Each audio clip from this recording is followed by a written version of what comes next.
We have our mesh and our fabric shapes sorted, so I'm going to update my model cell, and then I will open up ACP preprocessor.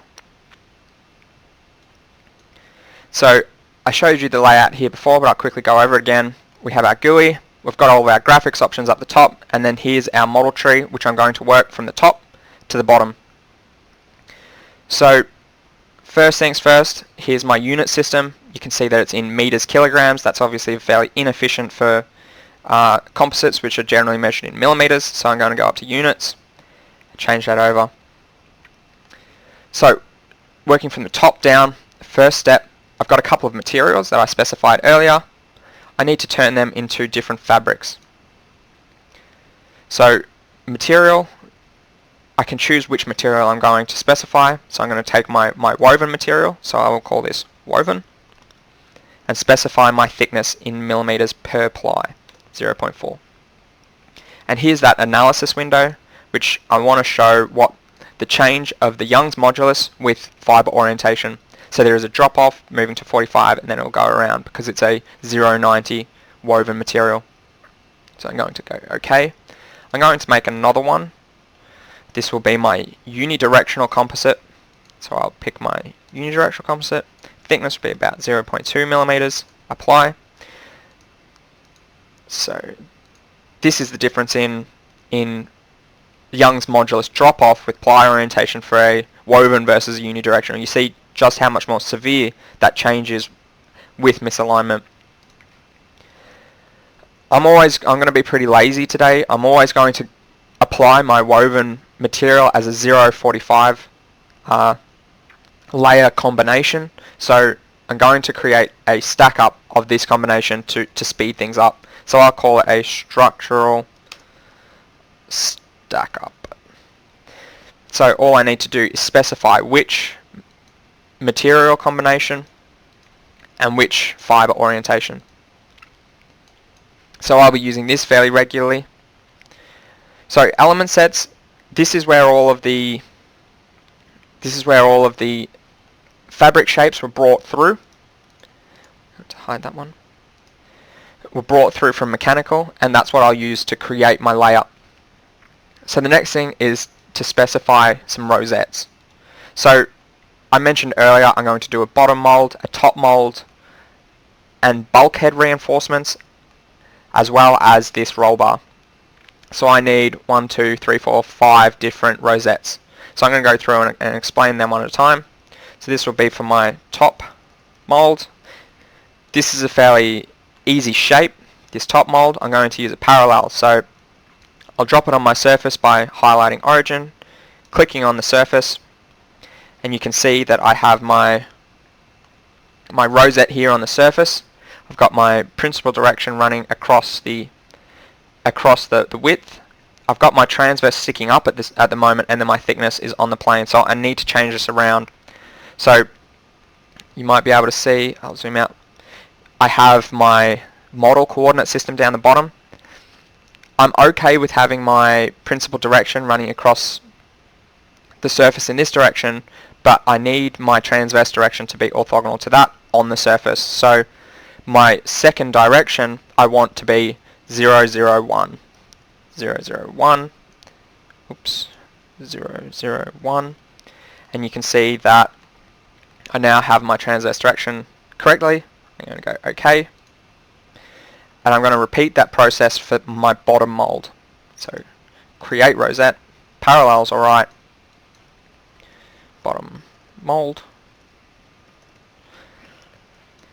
Place it on the surface. The actual location isn't particularly important in this case, but the orientation is. So I have my principles alright, my transverse needs to change again. So 0, 0, 1. Apply. Alright.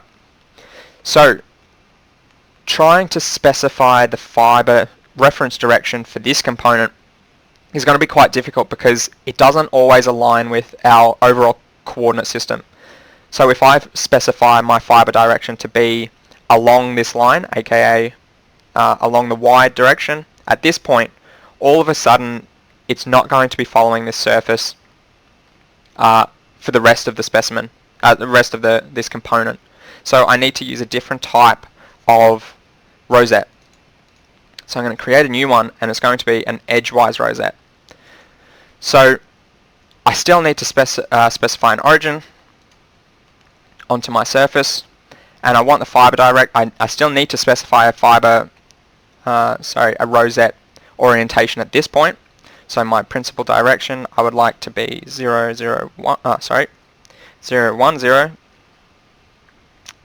and then my transverse 0, 0, 1. So I have my red arrow is going to be pointing up and then subsequently down the structure the whole way. And then I'm going to specify an edge set. So this was that edge that I selected in the name selections previously. There it is visualized. So that means that this little rosette is going to follow along that edge and always align with that edge. So the actual direction of this red arrow is going to change as it goes around this curve. So that's going to be able to capture that kind of change in fiber orientation with the curvature. Alright, so the next part, create some orientated selection sets. This is where I'm bringing together the fabric shapes and the reference orientations. So obviously the two big ones, the top mold and the bottom mold. I'll just create the top one for now, mold. And this is my thickness orientation. Place it on the structure. Now we need to preserve the external surfaces of this structure for aerodynamic reasons, so I'm going to flip my orientation. So I will now be building up my thickness into this mold. I'll then also specify the top mold rosette, bring it all together. Alright, so we can now apply some plies to that shape. So create a new ply. Our orientated selection set is our top mold, that's the fabric shape. The material is our structural stack up, and the number of plies. Let's go with 2 plies. So if I now update my thickness plot, we can see that that part of the structure is now 1.6 millimeters thick. I'm going to quickly repeat that for the bottom half, the bottom mold. So I will go bottom mold, point.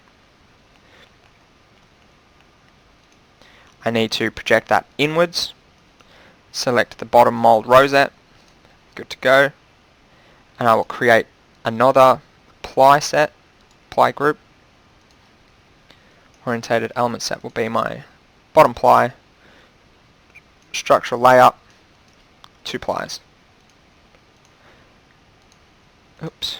Alright, so the whole chassis is now 1.6 millimeters thick, and I have a 0 degree fiber ply running across that structure. So let's see what that looks like. What that looks like visualizing the fiber direction. So we see here, show fiber direction. Alright, we're on the bottom surface.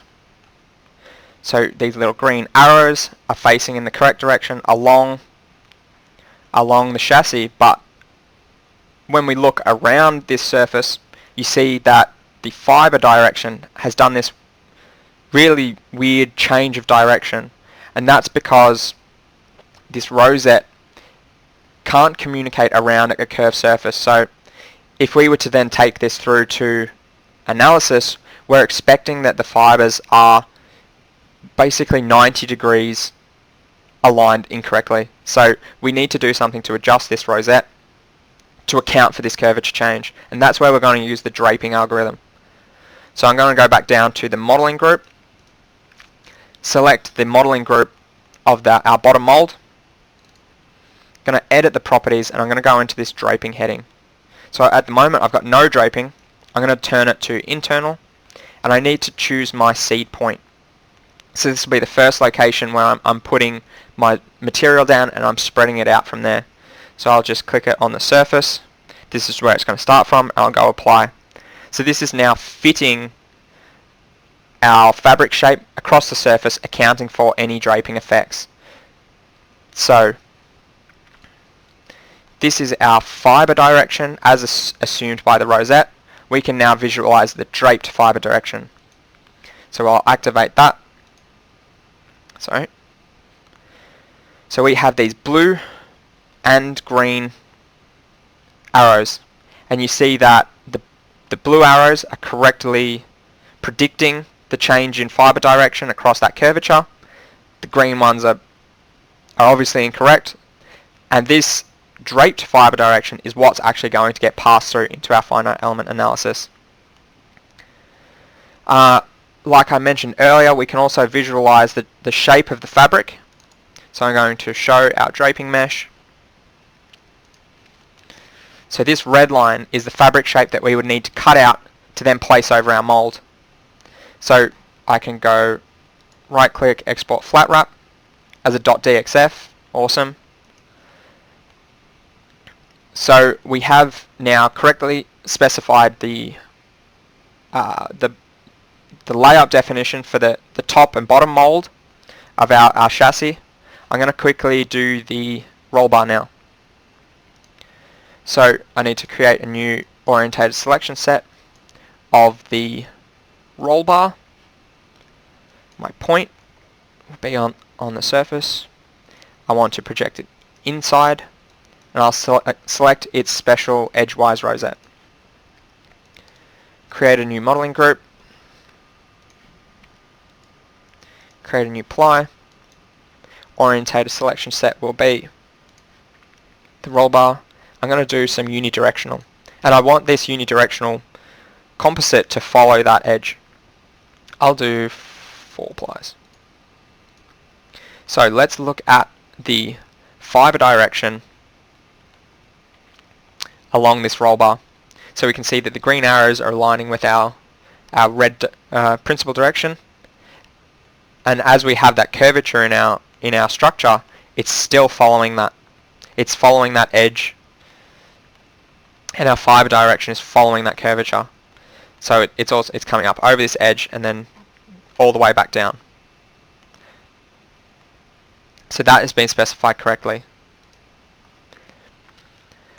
I'm going to do some reinforcements on this cockpit opening. So I need to create a new set, our cockpit reinforcement shape. So check our orientation, flip it. Rosette, I'll use the top mold because it's the same orientation. Create a ply. Orientated element set will be our reinforcement. Another stack up structural. There we go. So now if I visualize the overall thickness of our structure, I'm going to hide our draping mesh, show this. We have that area of additional thickness around the opening, so that's going to reinforce any of the stress concentrations there. And our roll bar is 0.8 millimeters thick. So one of the next things that excuse me, that we might want to do for our structure is integrate a sandwich composite. The way we do that, we obviously need to specify a new fabric. It's not strictly a fabric, it's a core, but we just need to specify our material, so the honeycomb, and thickness. Let's go with a thickness of 10 millimeters. Yes, 10 millimeters. So we can then go through and specify that to whatever fabric shape that we specified earlier, and add a layer of sandwich core. So I'm going back into my top mold here. Let me rename it for clarity. Top mold. And on top of the composite layer that we added, I'm going to add another layer of, sorry, I've called it fabric 1. Let me call that core.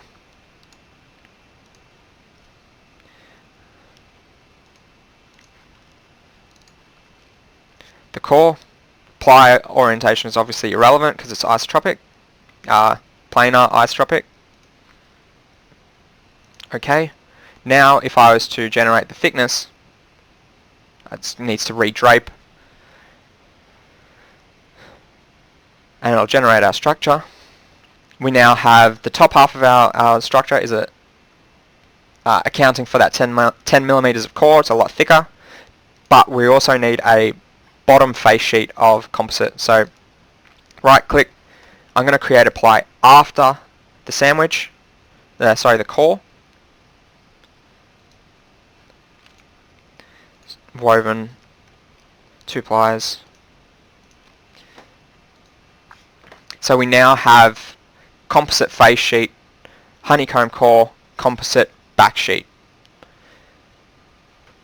The thickness has gone up again a little bit, but we now have a proper sandwich composite. I'll go through and repeat that on the bottom mold. Bottom mold, ply material will be our core. Create ply after, bottom mold, 2 plies of composite. So we've got that built up on both of our sides now. Another way of visualizing our composite layup is through section cuts. So this would be a cross-sectional plane where we can visualize the ply layout, the ply layers. So I don't want to cut in this direction. I'd like to cut it orthogonal to that. I can either set it freehand, or I can do it by specifying my normal directions. So that would be a normal direction of 1, 0, 0. That looks good. I'm going to scale it up a little bit. And I want to see, analysis ply-wise will show us every individual layer. So I'm going to visualize that. Let me quickly hide this. So you can see these white lines are going to visualize each individual ply. So we had 2 layers of stack up. So that's 4 layers for our face sheet. We had 1 big thick layer of core, and then we had another 4 layers of back sheet. And that's what we can see in our cross-section plane, cross-section cut. Bring that back in. So at this point, another way of analyzing our structure would be to add a sensor. This is good for getting things like surface area and weight. So entities, let's go with all elements, so our entire structure. And our weight is at this point, so this is in tons, so it's that 16 kilos. So whether that's realistic or not for our layup, this information could be useful for optimization later. So at this point we have enough of a composite layup to then take it into our analysis, apply some loading, and analyze whether this structure is safe or is performing as we need it to.